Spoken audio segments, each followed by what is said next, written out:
சமீபத்தில் பூனை கடிச்ச ஒருத்தர் ரேபிஸ் இறந்ததா நியூஸ் பார்த்தோம்.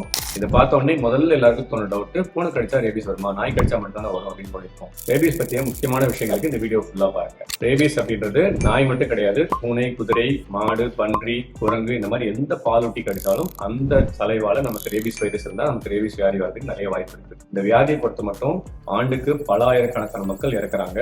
இதுக்கான முக்கியமான அறிகுறிகள் ஒரு சில நாட்கள்ல இருந்து பல மாதங்கள் பல வருஷங்கள் கழிச்சு கூட தெரியலாம். இதுக்கு முக்கிய காரணம் என்னன்னா, கடிச்ச பாகத்துல இருந்து நமக்கு அந்த சலைவால் இந்த வைரஸ் நமக்கு நரம்பு மண்டலத்தை எப்போ சேர்ந்தடைந்தோ அதுக்கு தகுந்த மாதிரி வியாதியோட அறிகுறிகள் மாறலாம். முக்கியமான அறிகுறிகள் பார்த்தோம் அப்படின்னா, கடிச்ச இடத்துல வலி இல்லாம ஒரு டிங்லிங் சென்சேஷன் இருக்கலாம். அது இல்லாம உடம்பு வலி, தலைவலி, ஜுரம், குழப்பங்கள், அக்ரெசிவ் பிஹேவியர் இதெல்லாம் வரலாம். முக்கியமா ரேபிஸ்ல ஹைட்ரோபோபியான்னு சொல்லுவோம், ஏரோபோபியா ரெண்டு முக்கியமான அறிகுறிகள். இந்த ஹைட்ரோபோபியால என்ன அப்படின்னா, நம்ம தண்ணி குடிக்கணும்னு தோணும் போதே இந்த தொண்டை மசில்லாம் ஸ்டிஃபாக ஆரம்பிச்சிடும். அதனால கழுத்தை யாரும் அமுக்கிற மாதிரி இருக்கும். ஸோ அவங்க தண்ணியை பார்த்தாலே பயப்பட ஆரம்பிச்சுவாங்க. இது ரேபிஸ்க்கான ஒரு முக்கியமான ஒரு அறிகுறி ஆகும். இது நாய் கடி மட்டும் கிடையாது, நாய் நகம் பட்டு கீரல் வந்தாலுமே ரத்தம் வந்தாலுமே ரேபிஸ் வரதுக்கான நிறைய வாய்ப்புகள் இருக்கு.